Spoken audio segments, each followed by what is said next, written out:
right? Blood from the patient with cancer. The person has a cancer, and we take blood, a sample from this person.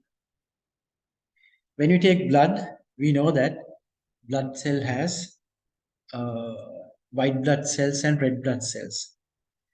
So white blood cells are lymphocytes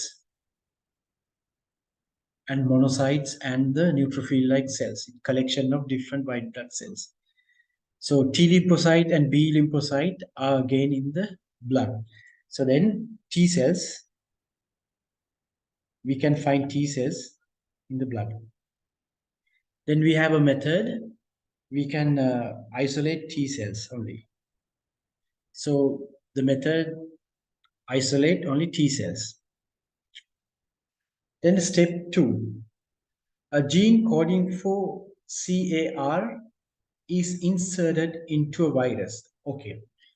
Now, why they have used virus?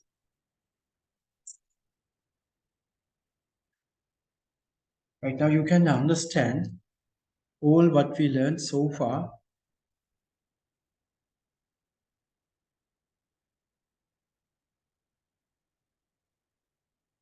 If we have a gene, we cannot throw this gene to the cells. For example, these are the T cells. And we take T cell into a test tube. And then we add this gene to the test tube. It doesn't work. The gene is a small piece of DNA molecule.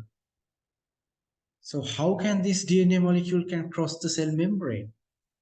So we know that every molecule is strictly controlled by the cell membrane. It needs receptors, it needs the transporters. Only oxygen-like molecule can pass through. So even glucose molecules, they are very small. If you look at the size of nucleotide, glucose molecule is half of the nucleotide because nucleotide has a deoxyribose sugar. The sugar molecule and glucose molecule size is same. The DNA is huge then. So we can't do that. We cannot just mix them that the cell will not take this gene. That's what we always talking about the vector. The plasmid used as a vector. Now this time virus is used as vector. Modified virus, right? So we are not using disease causing virus. We take virus and we modified the virus can't cause the disease. Now what will happen if we use this virus? The virus are specific for these T cells. So we find a virus specific for T cells. Then virus just go and bind. This is the virus, let's say. And this is a T cell, this is a virus. The virus has a gene now. Now virus can deliver the gene. A gene is a CAR gene. The virus insert the CAR gene into the T cell, which then become CAR T cell. Now the same method we used before, we take the insulin gene, we use a plasmid, and the plasmid we use to add this gene, and the plasmid used to bacterial cells. But we can't use that method for every cell. Now this is another method. Method is virus is the vector, T cell is the eukaryotic cells to transfer the gene. Now virus carry the genes and insert into the T cell. Then what will happen? We learn this gene express. When the gene express, it can make this protein. That means the receptor. So this gene can make the receptor.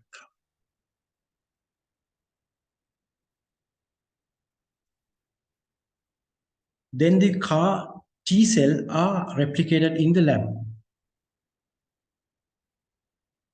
Once we insert the gene to the bacteria, we identify the correct bacteria, and we multiply the bacteria. Now, same thing, when they insert it into this gene to the T cell, maybe they have to identify a correct T cell. That doesn't want to us here.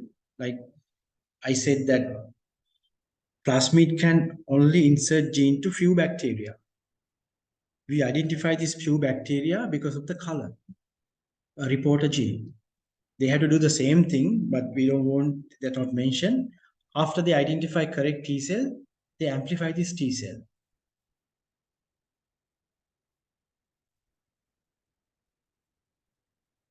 Then after that, the CAR T cell are injected back into the bloodstream of the same patient with cancer.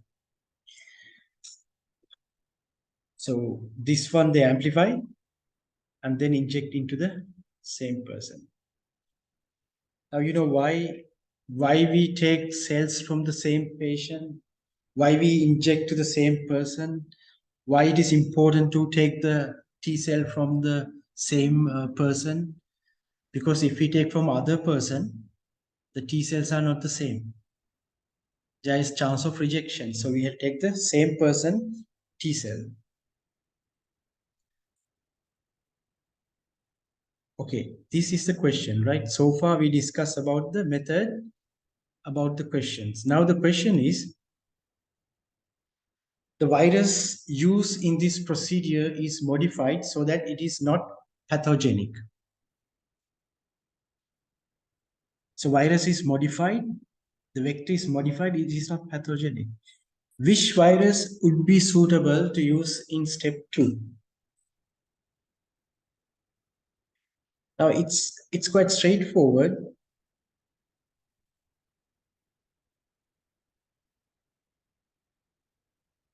If you look at this picture, we don't want too much thinking. Which virus can bind to the T cell?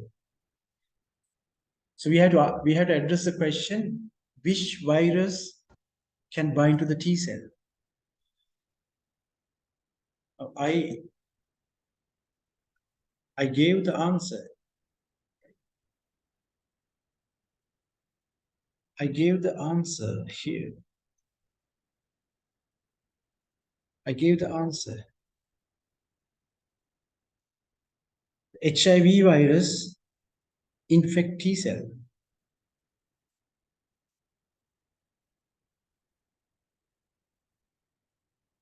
Because HIV virus bind to the T cell. This is HIV virus.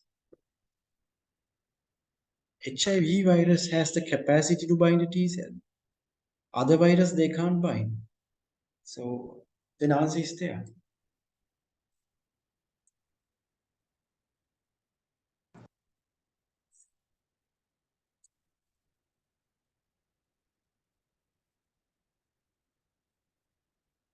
Human immunodeficiency virus.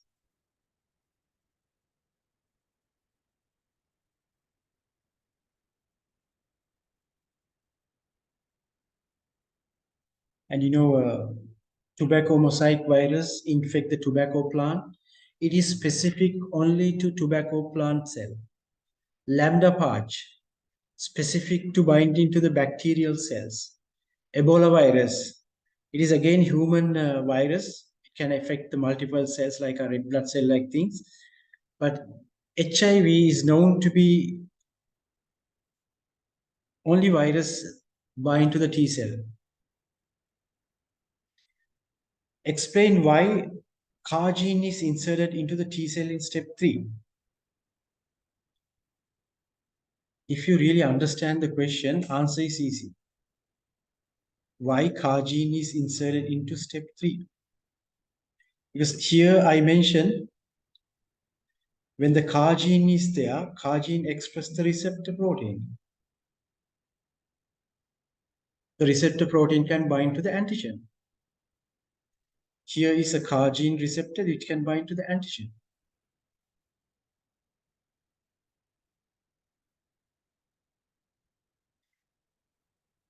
So actually there is no answer. It is in the question, everything. question, it has all the answers in the question. Explain why the CAR gene is inserted into the T cells. T cell express CAR gene, CAR protein, CAR protein express. This protein acts as a receptor. It can bind to the antigen. Gene expressed the protein is receptor proteins, though it can bind to the antigen.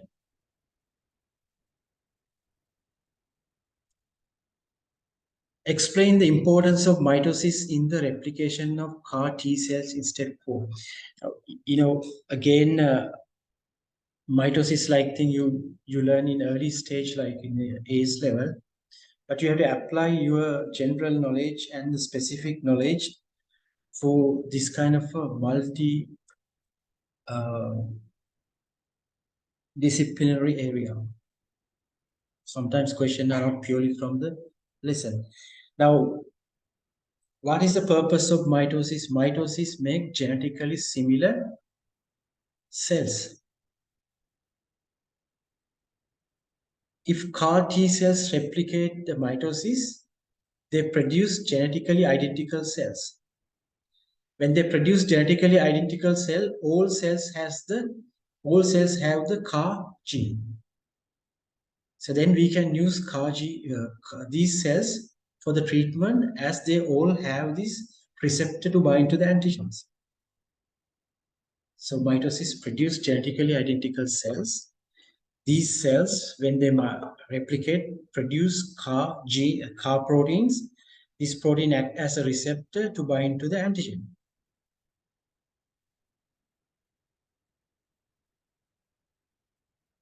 Just repeating.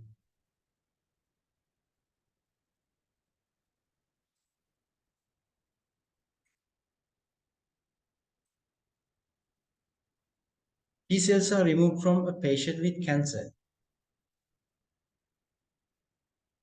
Explain the advantage of injecting CAR T cells into the same patient in step 5. Well, there's no rejection. If we take from another person, the cells are different. There is no rejection from the person, and cells will remain as normal, and there is no need to provide the additional drugs to suppress the immune system. So if we take a different person, we need the drugs to suppress the immune systems, called immunosuppressive. In this case, there is no rejections, cells are functioning properly, no need to give drugs to suppress the immune system.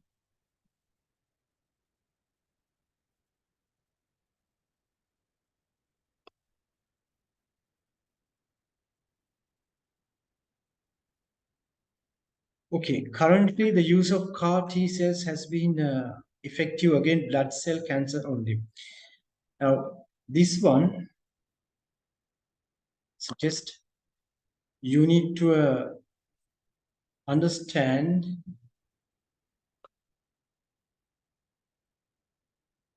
why are not effective against cancer in solid tumors. If you look at tumors, blood is liquid, and these are the cells.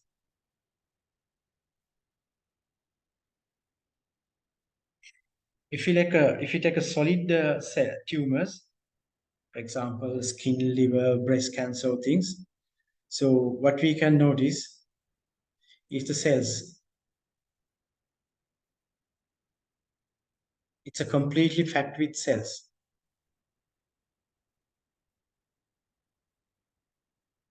Now this technique, if we add this CAR T genes, so this is a CAR T.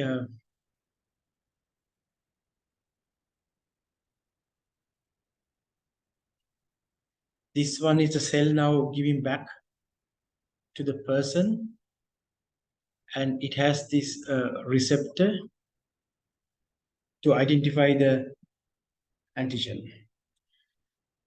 Now in blood, this work. But why it is not working with the solid tumors? CAR T cells are not effective against cancer cells in the solid tumors growing in other tissues in the body.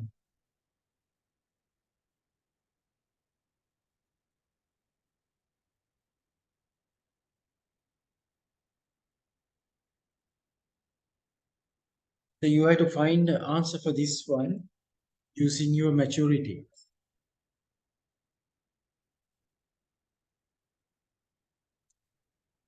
So any additional information from the beginning?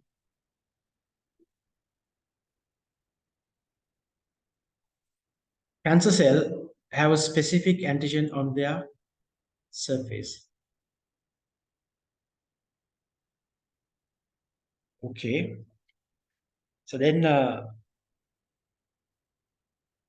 this is the cancer cells. They have antigen.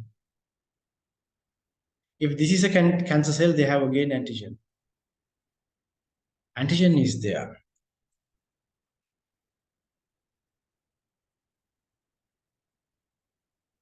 Antigen is there, but why still solid tumors cannot, were not successful in solid tumors? We can make few assumptions to answer for this question. Number one is easiest thing we can understand. Okay, blood, this receptor antigen are easily acceptable, but if we have a cells here, accessibility of the receptor and antigen. Now here you can see they are free, so they can freely attached. But here there's a cell in between. To reach this antigen is not that easy. Liquid, all cells are freely floating and then it's easy to catch. But in solid tumors, access to the cells in the tissue is not easy. So we can look in this direction mostly to answer this question. So what we can say in blood cell cancer, the CAR T cells has fast access to the cells, express this antigen, but in solid tumors, the cells are packed, so it is difficult to access to this antigen.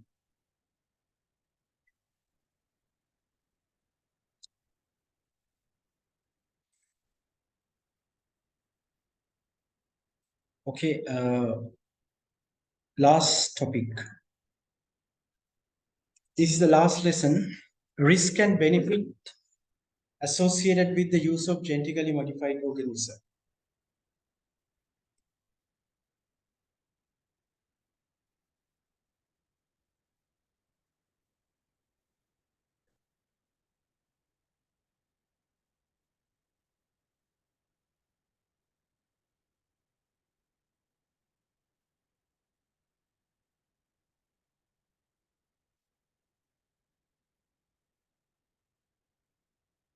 Right, I think benefits we discuss at many places.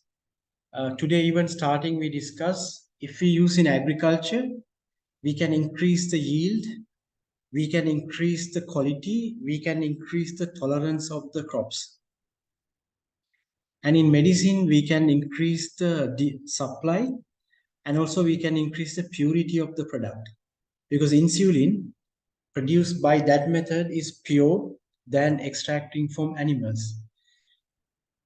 So we can generally learn, and we have learned before, genetic modification, genetically modified food, crops, medicine are useful in many ways. We can supply in a large scale, and the quality is also higher.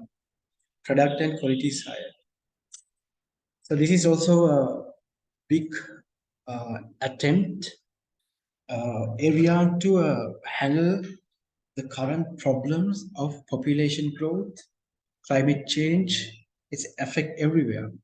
So it is interrelated in the sense, if human population is growing exponentially, it also increase the climate change. If human population increase, deforestation increase, biodiversity decrease, climate change increase, and to handle these things, we have this genetically modified technology to provide better, higher, faster, and large amount of food and medicines for the growing population. Now, what are the risks?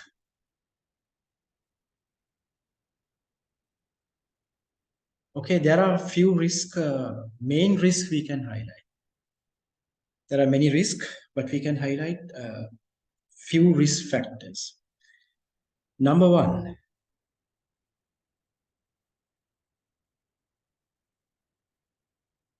if we modified a plant for better tolerance,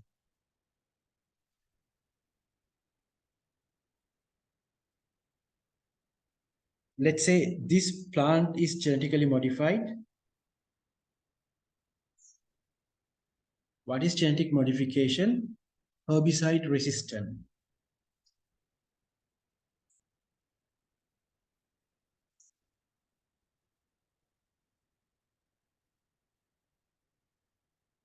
What is herbicides?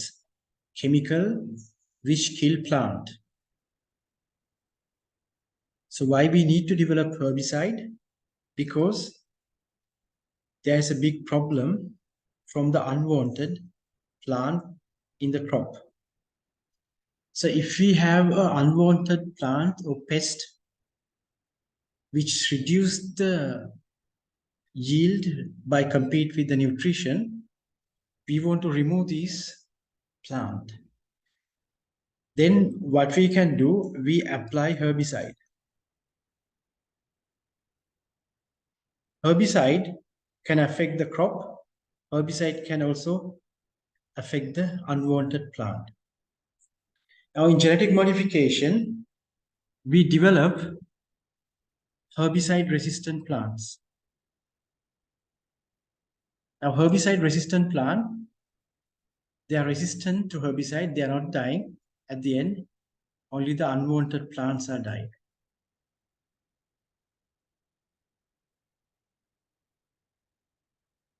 This is a one type of genetic modification done in agricultural products. Now what is the risk? Risk is this. You know, the plants, not like animals, they can easily mix their genetics with each other to make a hybrid. Now let's assume this crop and this grass or weeds hybridize and it make this hybrid plant. So this is a hybrid of the genetically modified GM organism, that is this, and then from the wild type plants.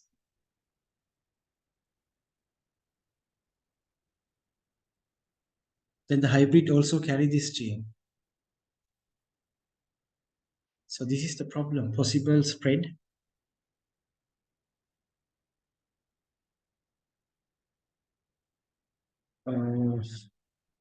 Genetic modification to wild type plants.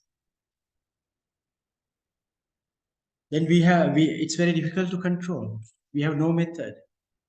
If such characters are passing to the wild type plants, we have no method to control. So they are growing faster and we don't have other method to control because herbicide resistant. This is one of the biggest problem we have in genetically modified crops. Second one,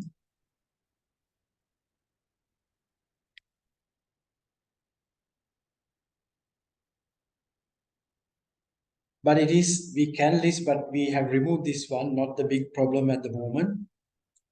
When we add the antibiotic resistance gene to bacteria, so we have learned this. We insert antibiotic resistant genes to spot the correct bacteria. So resistant gene can spread to pathogenic bacteria.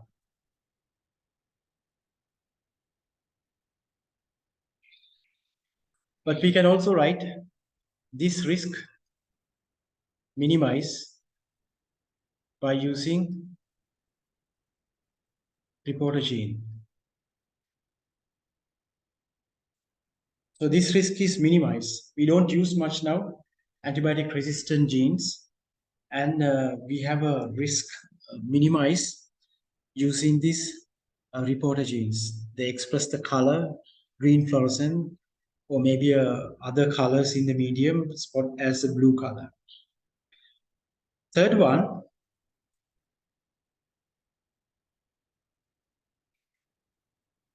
when genetically modified plants are produced, there is another gene is added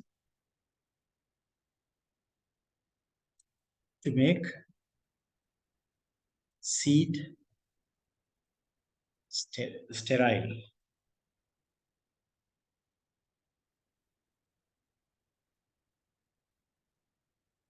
Another gene is added to genetically modified crops to make the seed sterile. Why is that? If a farmer buy golden rice once, then he can use his crop, some amount of the rice for the next season. Then he will not buy from these companies. Then company make this technology, company sell this technology, and after some times later, company lost its whole business because no one is buying. They are using their own seeds from the crop. So they add this kind of a genes to make them sterile. As a result, they have to buy again in the next seasons from these companies. So they have to keep on buying. As a result, the cost is higher. So genetically modified crop cost is higher. And then use of this genetically modified crops is again doubtful because golden rice made for the people who are in the developing countries and they don't have money to buy even they have the technology. So that's a one thing, and company also maintain their monopoly by increasing the price. Number 4, last one. If we have a foreign DNA in a crop, long-term outcome not known. Example, possible risk of cancer is not known.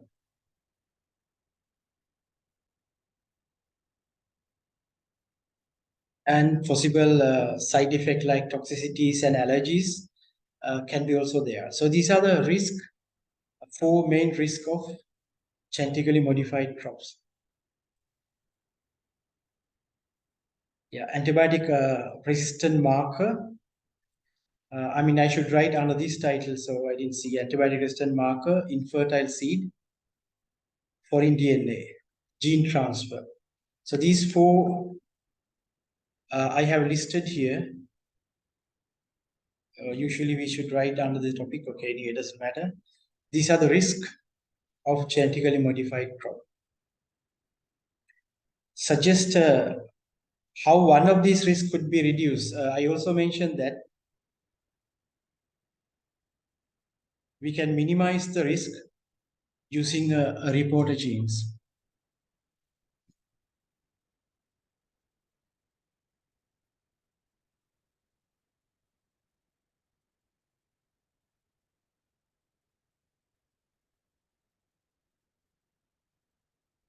So unit 5 is end.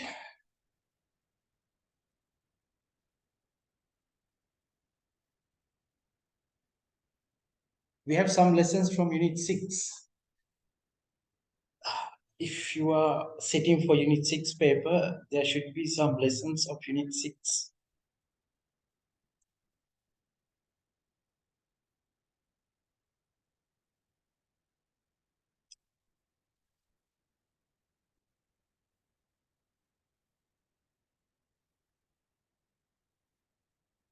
Okay, so I try to find some solution. What we can do for the next couple of weeks, and what is the program for next couple of weeks. Because you are sitting for this May June exam, we have only March, April. We can count actually 2 months. May we can't count properly because we have exam that time. So only 2 months left.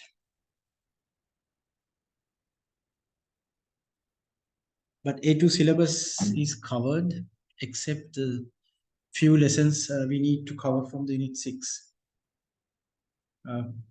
Practicals and the statistical part.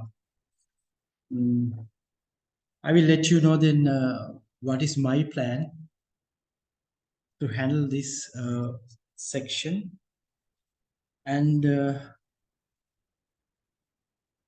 you will give me a feedback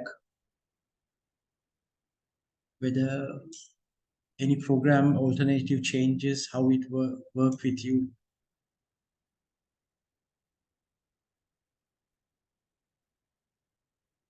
Okay.